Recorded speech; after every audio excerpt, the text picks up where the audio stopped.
येतोय, स्त्रीवरती अत्याचार होतोय, हा सहन नाही झाला पाहिजे।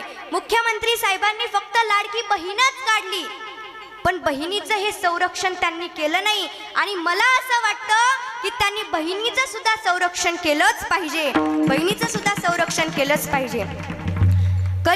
कलियुग में था बाल पुंडलिक, जाऊं तो मैं कहाँ जाऊं, अब हर घर में है रावण, इतने राम कहाँ से लाऊं, इतने राम कहाँ से लाऊं। महाराज, आज प्रत्येक घरामध्ये रावण जन्माला आलाय। मग एवढे राम आणायचे तरी कुठून महाराज? आपण जर आपल्या मुलाला चांगले संस्कार दिले ना, रक्षाबंधनला आपल्या भावाकडं काहीच मागायचं नाही माता माऊलांनो, फक्त म्हणायचं दादा ज्या नजरेनं तू माझ्याकडे पाहतोस ना, त्याच नजरेनं या जगातल्या प्रत्येक स्त्रीकडे पाहायचं। जोपर्यंत तुझा जीवात जीव आहे ना, तोपर्यंत दादा काय हवंय? अहो आपण काम करतो, आपण फक्त या संसारातच गुंतलोय, मुलाला संस्कार देण्यासाठी आपण फार कमी पडलोय। आपल्या लक्षात येत नाही, आपले मुलं गाडीवर फिरतात, दुसऱ्या मुलीला छेडतात, शिट्ट्या वाजवतात, ते आपल्या लक्षात येत नाही। पण ज्या वेळेस परिस्थिती फारच बिघडून जाते, त्यावेळेस आपल्याला वाटतं एक काम कमी केलं असतं आणि मुलाकडे लक्ष दिलं असतं तर बरं झालं असतं, पण आपल्याला ते कळतच नाही महाराज। कसं आहे ना, आपलं तहान लागल्यावरच आपण विहीर खंदायला सुरुवात करतो। माता माऊल्यांनो, तुम्ही काही करा अगर नका करू बरं का, एक वेळेस देवाचं नाव घेणं सोडून द्या, तुम्हाला वेळ भेटला तर घ्या, पण मुलाला संस्कार देण्यामध्ये कुठेही कमी पडू नका, कारण आज चांगल्या संस्काराची फारशी गरज आहे महाराज। चांगले संस्कार द्या, कारण मुलगी जर एखादी वेळेस बाहेर गेली, संध्याकाळी तिला येण्याकरता थोडाही उशीर झाला तर आपण फोन लावतो, ताई कुठपर्यंत आलीस, ताई कुठपर्यंत आलीस, हे आपल्या मनामध्ये धासत असते। बाई माझी ताई सुरक्षित घरी येते की नाही, बाई माझी ताई कुठं बसली असेल, बाई माझी ताई काय करत असेल, हे आपल्या मनामध्ये असतं बरं का। पण आपणही आपल्या मुलीला चांगले संस्कार दिले पाहिजे। आपण तिला सांगितलं पाहिजे, लहान असू मोठा असू कसाही असू, जर तुझ्याकडे वाईट नजरेनं बघितलं आणि जर तुला जर काही म्हणलं ना, तर जाग्यावर त्याला मारायचं, असं आपण सांगितलं पाहिजे। आपण म्हणतो ए असं करू नको बरं का, ही वडणी घे, हे असं करू नको, हे तसं करू नको, आपण तिला भीती घालतो। आणि बघा जिजाऊ मासाहेब कशा होत्या, त्यांनी काय शिकवण दिली? छत्रपती शिवाजी महाराजांचे हे संस्कार आहेत का आपल्यावर? मुळीच नाही महाराज। छत्रपती शिवाजी महाराजांनी जे आपल्याला शिकवलं ना, ती शिकवण आपण आपल्या लक्षात ठेवली पाहिजे। अहो माझे राजे उगाच होऊन गेले नाही, एवढी चांगली अहो त्यांनी एवढे किल्ले जिंकले, पण स्त्रीला कुठं खाली बघण्यासारखं त्यांनी केलं नाही हो। जर स्त्रीवर अन्याय होत असेल, स्त्रीवर अत्याचार होत असेल, तर माझे राजे धावून जायचे। ही शिकवण आहे आपल्या छत्रपती शिवाजी महाराजांची। का कसलेही कपडे घालायचे, एवढे मोठे केस वाढवायचे, एवढी मोठी दाढी वाढवायची आणि लोकांच्या पोरीला छेडछाड करायची, हे संस्कार आहेत आपल्या राजाचे? मुळीच नाही। राजाने आपल्याला जसे संस्कार दिलेत ना, तसंच आपण जगामध्ये जगलं पाहिजे। मुलींनो, बापाची मान जाईल खाली जाईल असं कधी आयुष्यामध्ये वागू नका हो, कारण आपला बाप आपल्यासाठी खूप कष्ट करत असतो, आपल्यासाठी खूप धडपडत असतो। छत्रपती शिवाजी महाराजांचे हे संस्कार नाहीत। मासाहेब जिजाऊंनी जे छत्रपती शिवाजी महाराजांवरती संस्कार केले ना, तेच संस्कार आज प्रत्येक आईने आपल्या मुलावरती केले पाहिजेत, प्रत्येक आईने आपल्या मुलावरती केले पाहिजेत महाराज। पण आपण संस्कार देण्याकरता फार कमी पडलोय हो।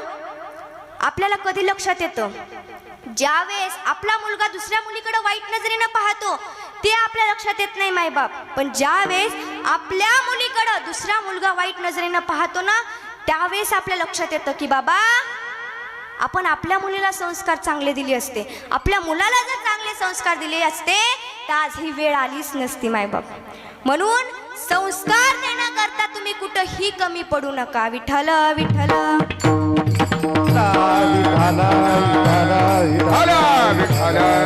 कारण मग या महाराष्ट्रामध्ये आपला धर्म कोणता आहे?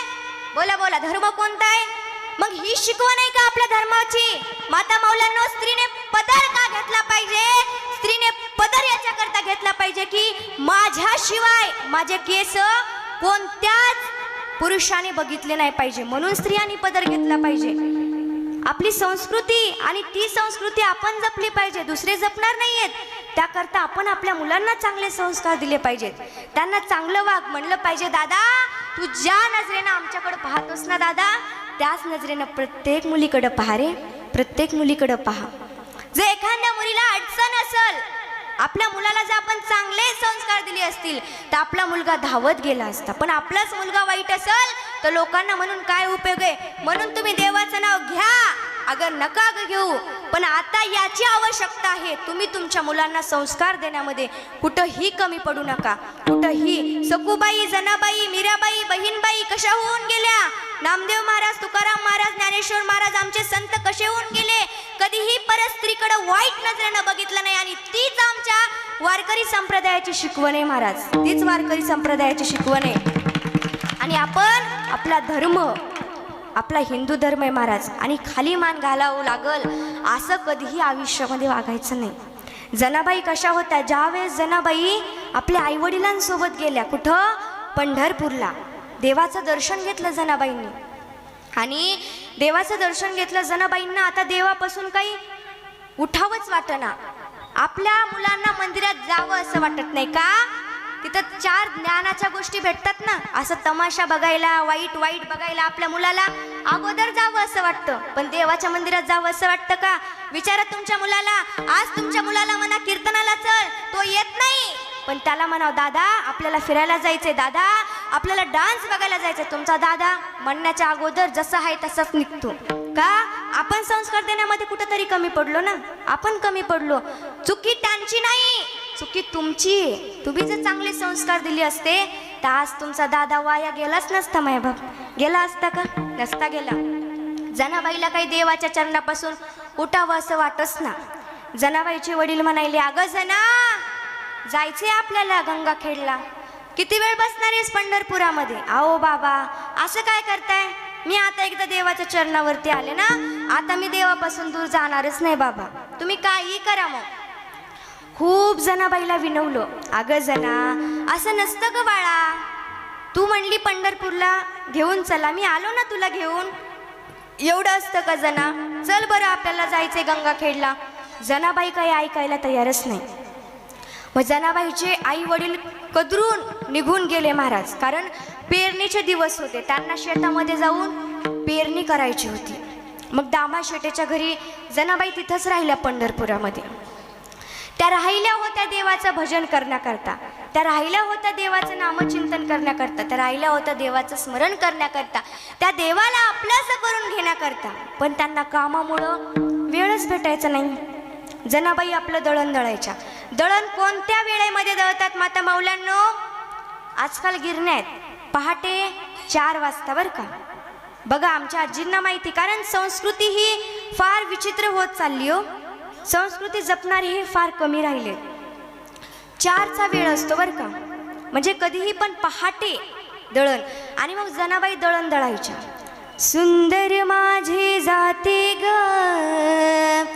फिरते बहुते ग, ओव्या गाऊ कौतुके तू ये रे बा विठ्ठला, ओव्या गाऊ कौतुके तू ये रे बा विठ्ठला. सुंदर माझे जाते गे फिरते बहुते, सुंदर माझे जाते गे फिरते बहुते, ओव्या गाऊ कौतुके तू ये रे बा विठ्ठला, ओव्या गाऊ कौतुके तू ये रे बा विठ्ठला.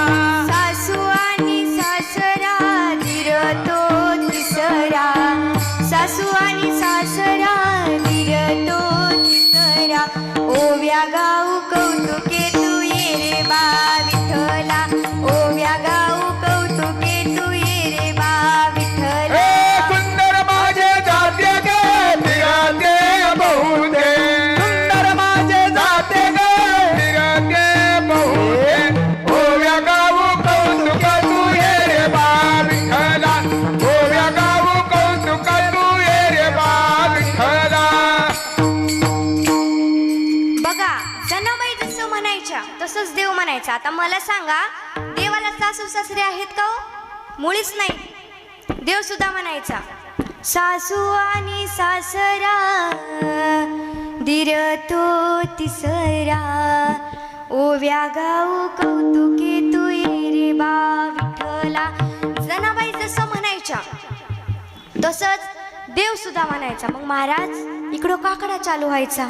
सगळे असे, काकडाला काही तरुण मंडळी नव्हते, सगळे असे म्हातारेच होते. म्हणायचे सुंदर असं काकडा मंदिरात, उठा पांडुरंगा प्रभात समयो पातला. वैष्णवांचा मेळा गरुड पायी दाटला. वैष्णवांचा मेळा गरुड पायी दाटला. उठा पांडुरंगा प्रभात समयो पातला. वैष्णवांचा मेळा गरुड पायी दाटला. वैष्णवांचा मेळा गरुड पायी दाटला. ओ वाळवंटापासून महाद्वारापर्यंत सुरवराचे नाते उभे जोडून हात. गुरुवाराची बाती उभे जोडून हात. मग महाराज इकडं मंदिरामध्ये सुंदर असा काकडा व्हायचा. पण म्हातारे हे आयुष्यभर अनुभव घेतलेला असतं बरं का बाबांनी. बरोबर आहे का बाबा? बाबा म्हणायचे, अरे ज्या देवासाठी आपण काकडा करतो तो देव आहे का मंदिरामध्ये? मग बाकीचे म्हणायचे, अरे आहे का म्हणजे काय विचारतोस, देव इथनं कुठे जाणार आहे? मग महाराज दुसऱ्या दिवशी परत त्याला विचार आला, देव नसलच बहुतेक. आणि म्हणून महाराज कोवाडाडोनी पाहता ती जगजेठी, कोवाडा आडून पाहिलं, देव आतमध्ये आहे का? ते आजोबा म्हणले, अरे अरे अरे अरे आपण ज्या देवासाठी काकडा करतो तो देवच मध्ये नाहीये. देव कुठं गेला, देव कुठं गेला, देव कुठं गेला? सगळीकडं देवाला शोधायले की हो, सगळीकडं देवाला पाहिले, देव मात्र कुठंच नाही. अख्खं मंदिर पालतं घातलं, तिथं देव सापडला नाही. अख्खं पंढरपूर पालतं घातलं, देव काही सापडलाच नाही. मग त्यावेळेस यांना वाटलं नक्कीच त्या जनीच्या घरी गेला असेल. म्हणून ते चालले आणि जनाबाईच्या घरी गेल्याच्या नंतर त्यांचा असा दरवाजा उघडला. ए जनाबाई, तुझ्या घरी देव आहे का ग? देवाला वाटलं, बाबू ते वारकरी आपल्यासाठी काकडा करतायत आणि आपण जनीच्या घरी येऊन बसलो. कारण त्या वारकऱ्याची ताकद ही वेगळी होती आणि आत्ताच्या वारकऱ्याची ताकद ही वेगळी. वारकरी देवाला भांडू लागले, म्हणू लागले, देवा तुला हे शोभतं का रे? आम्ही तुझ्या करता काकडा करतो आणि तू जनाबाईच्या घरी येऊन बसतोस. देव म्हणला, वारकरी बाबा मी तरी काय करू, बघा ना काकड्याची वेळ आणि दळण दळायची वेळ एकटीच होते. अहो आई बाबांसोबत ही गेली नाही गंगाखेडला, माझ्या जवळ राहिली. मग आपण जर देवाला आपलंसं केलं तर देव आपल्याला आपलंसं करतो, पण आपण देवाला आपलंसं करतच नाही. आपल्या अंतकरणामध्ये भावच नाही. पण आपण जर देवाला अंतकरणामधून जर आवाज दिला ना तर निश्चित देव येतो बरं का, निश्चित देव येतो. मग जनाबाईला वारकरी म्हणू लागले, अगं जना तुला तरी शोभतं का? अगं आम्ही काकडा करतो आणि देव इथं येऊन बसतो, तू येऊ देऊ नको बरं. जनाबाईने सांगितलं, ठीक आहे वारकरी बाबा, मी बोलवतच नाही हो त्याला, तोच माझ्याजवळ येतो. बरं बाबा मी बोलवतच नाही उद्यापासून, ठीक आहे. मग महाराज एक दिवस झाला, 2 दिवस झाला, देवाला वाटायला जनाबाई आवाज कसा देईन नाही. रोज जनाबाई पहाटे पहाटे मला आळवायची आणि आता काही बंद केलं की काय जनाबाईंना आळवणं. देवाला फार विचार यायला लागला. मग देवानं विठेहून खाली उडी मारली आणि तसंच निघाला का हो? नाही, तर रुक्मिणी आईसाहेबांच्या शृंगारगृहामध्ये देव गेला आणि त्यांचे दागिने परिधान केले, साडी घातली, काष्टा घातला देवाने, सगळा स्त्री रूप धारण केलं आणि जनाबाईच्या घरी आले. दरवाजा वाजवायला लागले, अहो मला ओळखलं का? जनाबाई सुद्धा देवाला आवाज द्यायच्या, ये ग विठा बाई माझे पंढरीचे आई, माझे पंढरीचे आई, माझे पंढरीचे आई.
बाबा आपण तर देवाला बोलवत नाही, मग आलं कोण असेल दरवाजाच्या बाहेर?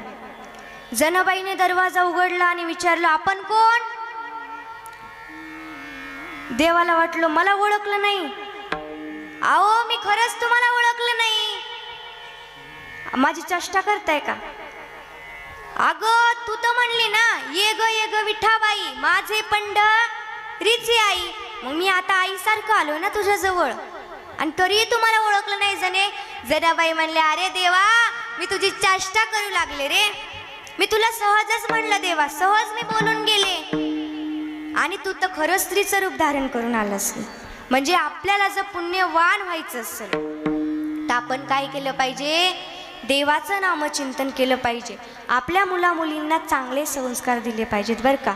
कारण आपण काय करतो, एक मुलगी म्हणते बघा छोटीशी, नको करू तू माझ्या लग्नाची घाई, नको करू तू माझ्या लग्नाची घाई, शिकून स्वाभिमाना मी जगू दे ग आई, शिकून स्वाभिमाना मी जगू दे ग आई.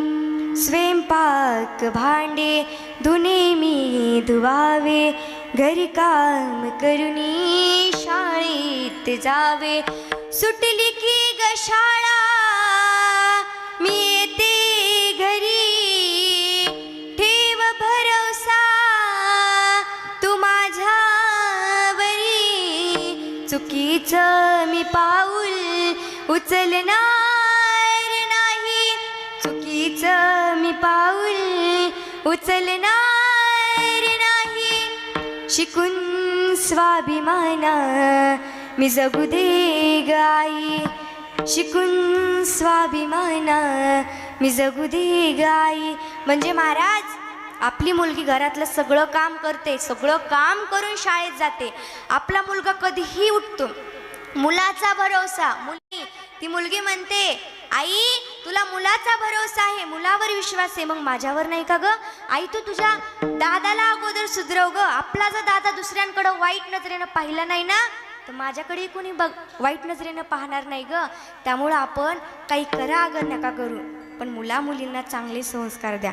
आपल्याला पुण्यवान व्हायचंय की नाही? मग तुकाराम महाराज म्हणतात, अभंगाच्या प्रथम, पुण्यवंत भावे पुण्यवंत भावे, पुण्यवंत भावे पुण्यवंत भावे, पुण्यवंत भावे पुण्यवंत भावे, पुण्यवंत भावे पुण्यवंत भावे, पुण्यवंत भावे पुण्यवंत भावे, पुण्यवंत भावे पुण्यवंत भावे, पुण्यवंत भावे पुण्यवंत भावे, पुण्यवंत भावे पुण्यवंत भावे, पुण्यवंत भावे पुण्यवंत भावे, पुण्यवंत भावे पुण्यवंत भावे, जय हो. पुण्यवंत भावे पुण्यवंत भावे, आवाज, पुण्यवंत भावे पुण्यवंत भावे, पुण्यवंत भावे पुण्यवंत भावे, पुण्यवंत भावे पुण्यवंत भावे, पुण्यवंत भावे पुण्यवंत भावे, पुण्यवंत भावे पुण्यवंत भावे. एका सज्जनाची नावे, एका सज्जनाची नावे, एका सज्जनाची नावे,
आपण चांगल्या लोकांची संगत केली पाहिजे, पुण्यवंत व्हावे, घेता सज्जनाची नावे.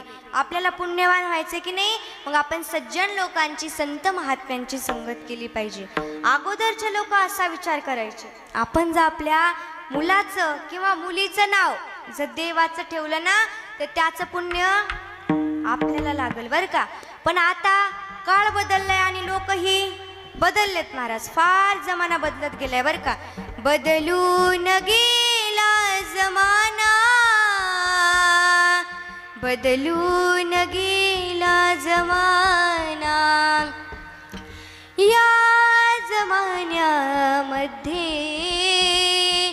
आई वडिलाची शिकवण नाही, या जमान्यामध्ये परस्त्रीचा आदर नाही. बदलून गेला जमाना, बदलून गेला जमाना. मग महाराज फार हे जग बदललंय आता माहितीये का. आणि पण अगोदरचे लोक असा विचार करायचे, आपण आपल्या मुला मुलीचं नाव देवाचं ठेवलं पाहिजे, त्याचं पुण्य आपल्याला लागल.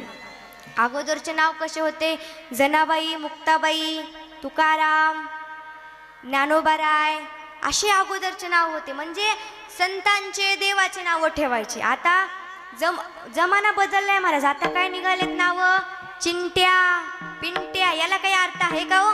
आणि आता तर नवीनच नाव निघाले. आम्ही काल परवा चहा प्यायला गेलो बरं का एक जणाच्या घरी, आणि मग आम्ही त्यांच्या सोप्यावरती बसलो. मग ते शेजारी बसले होते भैया, ते म्हणले पिल्लू चहा घेऊन ये बरं. मी म्हणलं तुमच्याकडे कुत्र्याचं पिल्लू आहे का. ते म्हणले नाही, माझ्या बायकोला म्हणतोय. म्हणजे फार जमाना बदलून गेलाय. पण अगोदरचे लोक असा विचार करायचे, त्याचं पुण्य आपल्याला लागल. मग हा जमेळा होता, फार पापी होता, फार दृष्ट होता, तरी सुद्धा त्यानं त्याच्या मुलाचं नाव नारायण ठेवलं होतं. तो सतत म्हणायचा, नारायण पाणी आण, नारायण असं कर, नारायण तसं कर, सारखं नारायण नारायण. त्याच्या मुखातून देवाचा जपच व्हायचा की हो, सारखं देवाचं नाव घ्यायचा. देवाशिवाय म्हणजे त्या मुलाचं नाव घ्यायचं, कारण तो सगळ्यात लहान होता. नारायण नारायण. मग त्याचा शेवटचा काळ जवळ आला, तो आपल्या मुलाला आवाज देऊ लागला, नारायण ए नारायण पाणी आण बरं. स्वतःचा मुलगा धावत पळत आलाच, पण देवानं त्याच्याकरता विमान पाठवलं. त्यासाठी विमान पाठविले,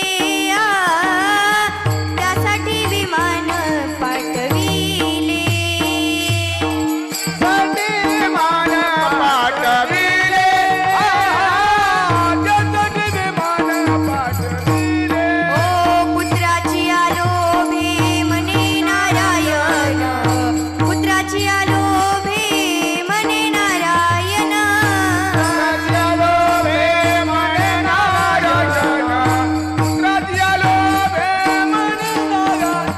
ओ त्यासाठी विमान पाठविले, त्यासाठी विमान पाठविले, त्यासाठी विमान पाठविले, विमान पाठविले.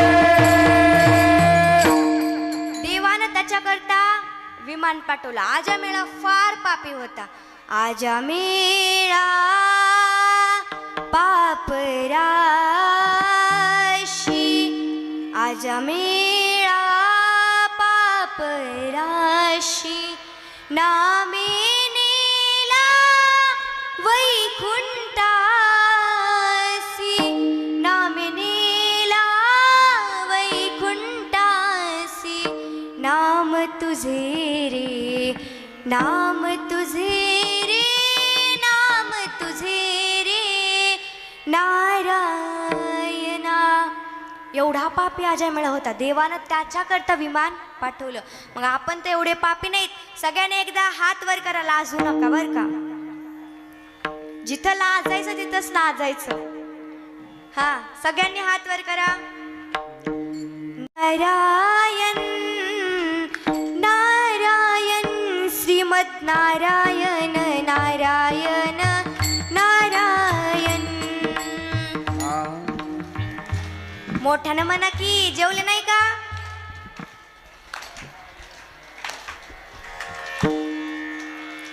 श्रीमद नारायण नारायण नारायण. वाह.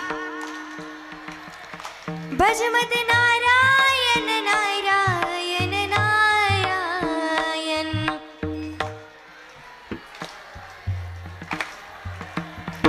ओ नारायण नारायण श्रीमन नारायण नारायण नारायण.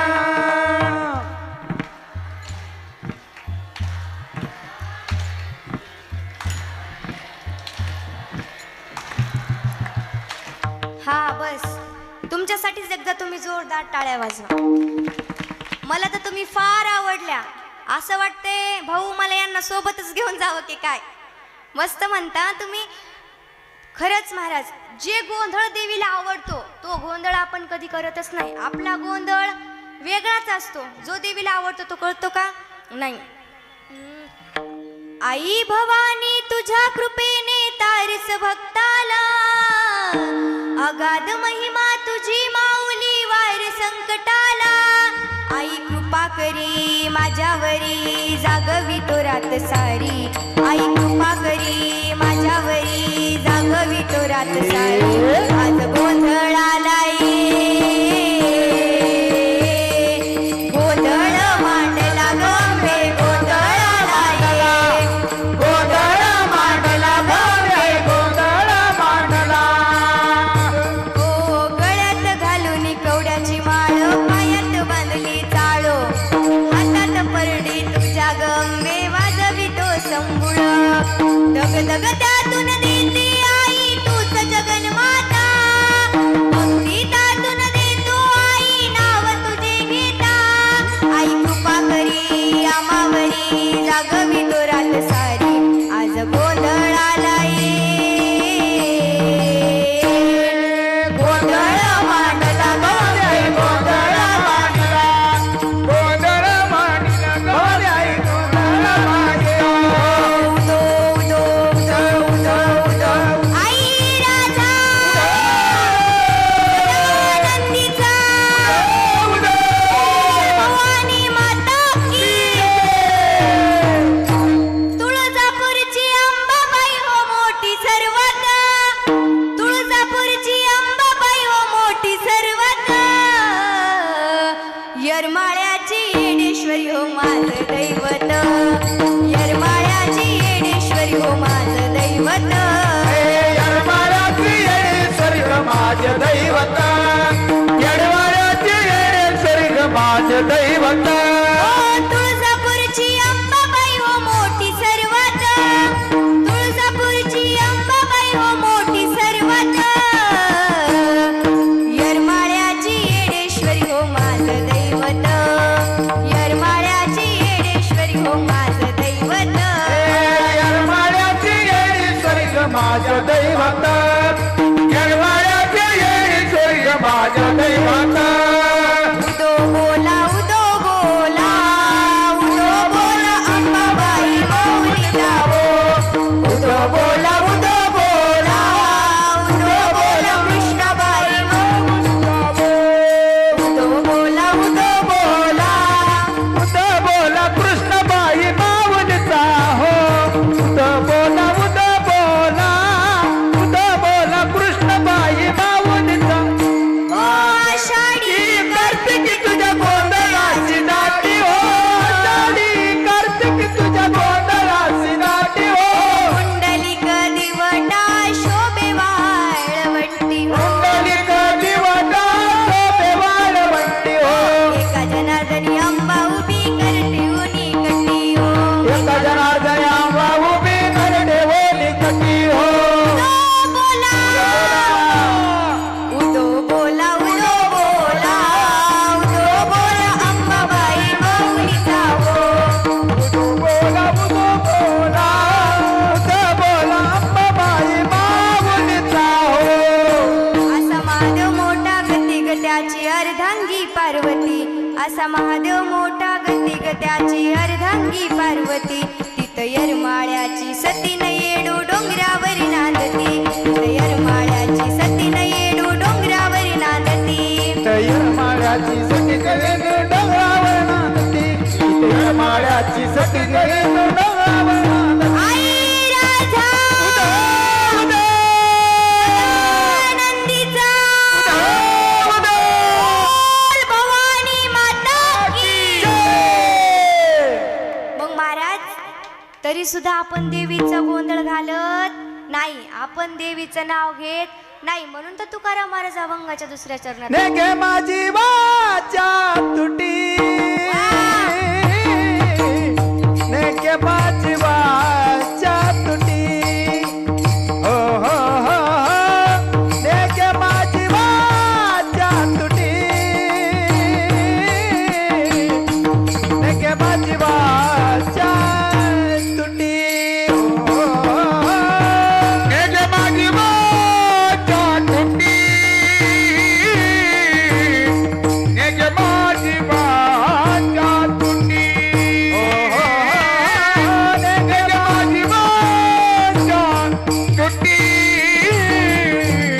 नेगे माझी वाचा तुटी महाला बापू कसाटी महाला बापू कसाटी महाला बापू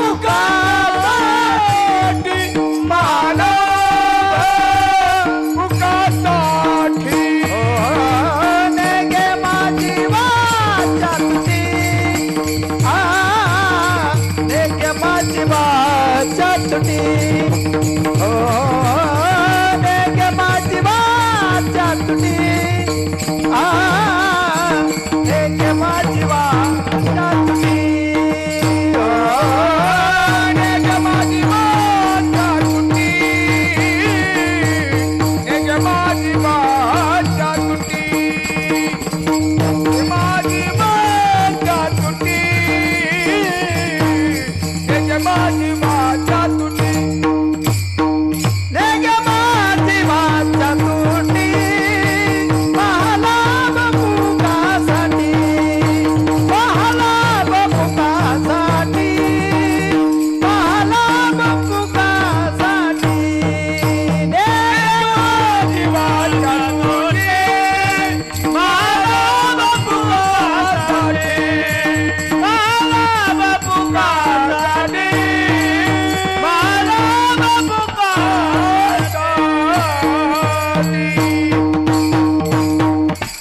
तरी सुद्धा महाराज आपण आपल्या मुखामधून देवीचं नाव घेत नाही नेघे माझी वाचा तुटी महालाभ फुकासाठी तरी सुद्धा आपण कधी देवाचं भजन करत नाही का तर हे समाज नावं ठेवल म्हणून लोक म्हणतात महाराज खूप मोठी देवाची भक्त झाली असंच करायली तसंच करायली कारण लोकांना जर आपल्याला कोणाला चांगलं म्हणता येत नसेल ना तर गप्प राहायचं पण कोणाला वाईट तरी म्हणायचं नाही बरं का कारण चांगल्या रस्त्यावरती गतिरोधक आणि चांगल्या माणसाला विरोधक हे कायम ठरलेलेच असतात म्हणून लोकांकडे लक्ष द्यायचं नाही हो चांगलं केलं तरी लोक नावं ठेवतात वाईट केलं तरी लोक नावं ठेवतात आणि गप्प बसलं तरी लोक नावं ठेवतात म्हणून लोकांकडे लक्ष द्यायचं नाही नेहमी महाराज आपल्याला जे योग्य वाटते ना तेच आपण करायचं आपल्याला विश्रांती हवी असेल तर आपण देवीच्या चरणाजवळ गेलं पाहिजे विश्रांतीचा ठाव पायी संतांची या भाव मग काय होतं तुकाराम महाराज म्हणतात तुका म्हणे पापे जाती संतांची या जपे विठोबा रखुमाई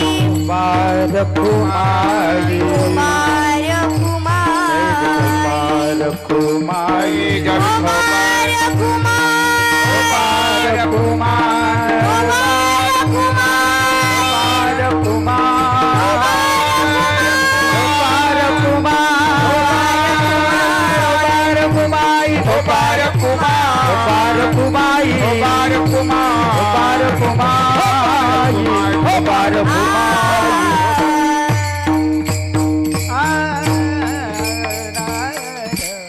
या आयुष्यामध्ये आल्याच्या नंतर काही करा अगर नका करू पण आई सेवा करावं एकदा का आयुष्यातली आई निघून गेली ना आणि एकदा का आयुष्यातला बाप निघून गेला ना नंतर आपले आई वडील कधीच येत नाहीत दादा आपण म्हणतो आई एकदाच ये ना ग ये आई मी जेवण केलं नाही. आई तू मला विचारलं नाही ग जेवण केलंस का नाही.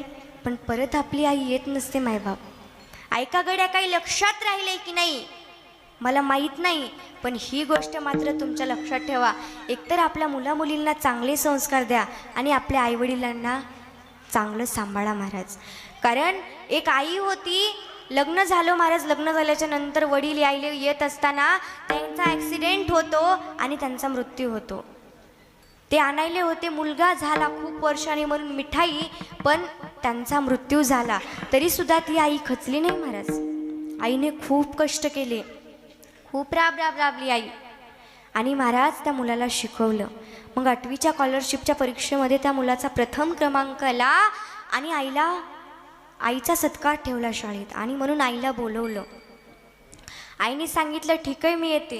आईला वाटलं मी माझ्या मुलाला एवढं चांगलं सांभाळलं, माझा मुलगा आता तरी विचारेन आई तू जेवण केलं का ग, आई तू कशी आहेस, आई तू काही खाल्लं का, बरं आई तुझा सत्कार आहे ग उद्या शाळेमध्ये. आई म्हणते बाळा तुला मला काही सांगायचं आहे का, बाळा तू माझ्यापासून काही लपवतोस का. मुळीच नाही ग आई, मी तुझ्यापासून कशाला काय लपवू. ए बाळा असं काय करतोस सांग ना. अगं आई मी तुझाच तर आहे, मी खोटं कसं बोललं. मग महाराज ज्या वेळेस तो झोपण्याकरता गेला त्यावेळेस ती आई जवळ गेली आणि म्हणली बाळा तू माझ्यापासून लपवतोस ना, उद्या मला शाळेत बोलवलंय ना, माझा सत्कार आहे ना बाळा, आणि बाळा ती गोष्ट तू माझ्यापासून लपवलीस. बाळा का रे तुला माझी लाज वाटते बाळा. बाळा एवढंच ना रे, मी लोकांच्या घरी भांडे घासते, लोकांच्या घरी काम करते, म्हणून तुला लाज वाटते का रे बाळा. तेव्हा तो मुलगा म्हणतो ए म्हातारे तू जर